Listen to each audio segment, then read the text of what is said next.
The cold comes through the timber walls now. The mud outside has frozen into ruts that will hold until spring, and the men's breath hangs in the barracks like smoke from green wood. We lost 42 from my century in the siege, more than a quarter. I know their names. I knew their fathers' names, some of them. The replacements who came up from Narbo look at me like I'm supposed to turn them into legionaries before the next campaign season. And maybe I will, if the flux doesn't take them first.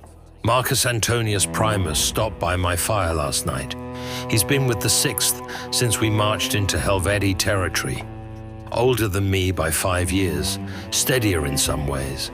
He found me checking the inventory rolls by lamplight, counting nails, counting grain sacks, counting the number of working piler we have left after Vercingetorix tried to break through the inner wall that last time.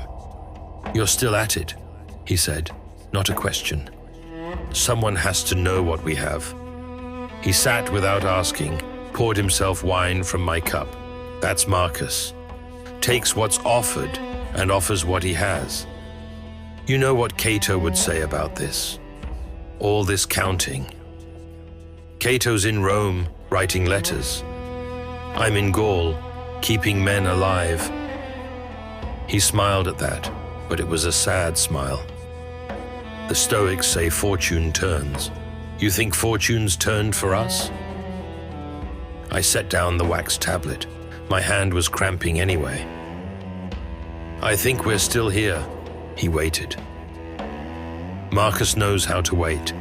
42 dead, I said. But 86 still answer morning call. That's not nothing. The walls held, both walls, inner and outer. 25 miles of timber and earth, and they held when 60,000 Gauls hit them from both sides at once. We have grain until March.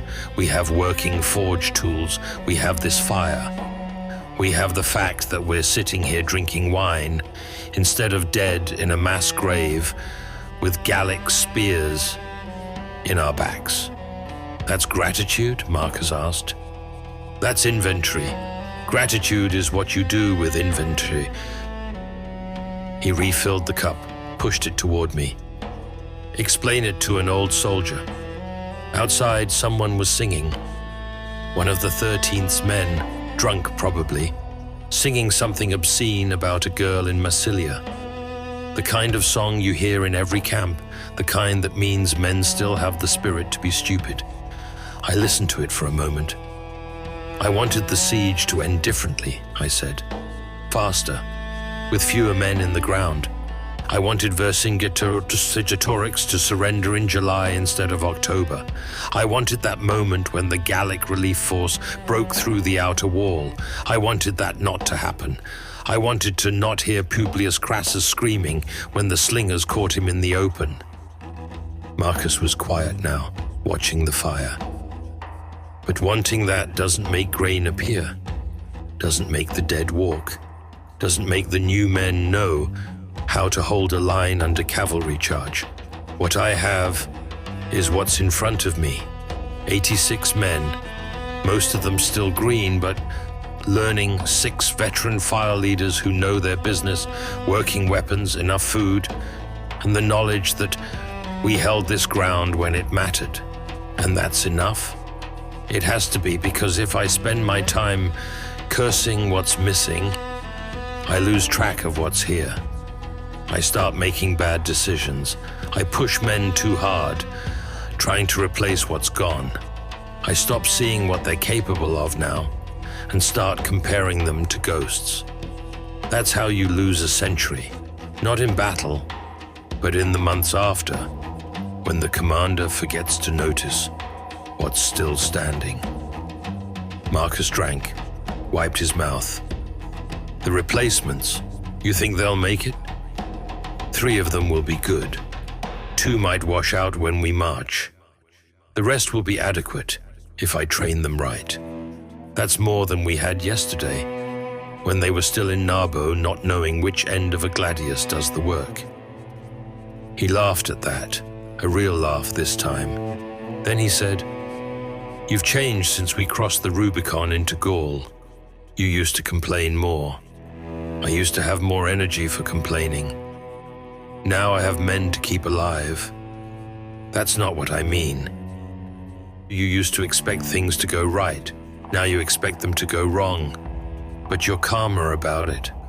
I thought about that. He wasn't wrong. 6 years of campaigning does something to a man's expectations. You learn what the world gives and what it doesn't. Calmer because I know what I have, I said finally. In the morning, before assembly, I count it, not out loud, just in my head. I can still walk, I can still think. I have 8 fingers and both thumbs. I have men who trust me. I have Marcus Antonius Primus, who drinks my wine and asks difficult questions. I have this cold, miserable winter camp that's better than being dead. Once I count it, the day looks different. The problems are still there, but they're not everything. And at night I count again. Who helped me today? Who I helped? Whether I gave more than I took? It keeps me honest. Keeps me from turning into the kind of officer who thinks the men owe him something just for existing. Marcus stood, stretched, looked toward the door, where the cold was seeping in. I came here to borrow nails. We're short in the 3rd century. Take 20 from the box by the door, mark it on the board. He nodded, then paused. Lucius, you ever think about what happens if we lose the next one? Every day. But thinking about it doesn't change what I do this morning. I still train the men, still check the weapons, still make sure everyone knows their position. That's what's in my hands. The rest belongs to Mars and Caesar. After he left, I went back to the inventory. Not because I love counting, but because knowing what we have is the only way to use it well. The Gauls will come again. If not this spring, then the next. When they do, I'll have 86 men, adequate weapons, and the knowledge that we've held before. That's not hope. It's not sentiment. It's just what remains after everything else burned away.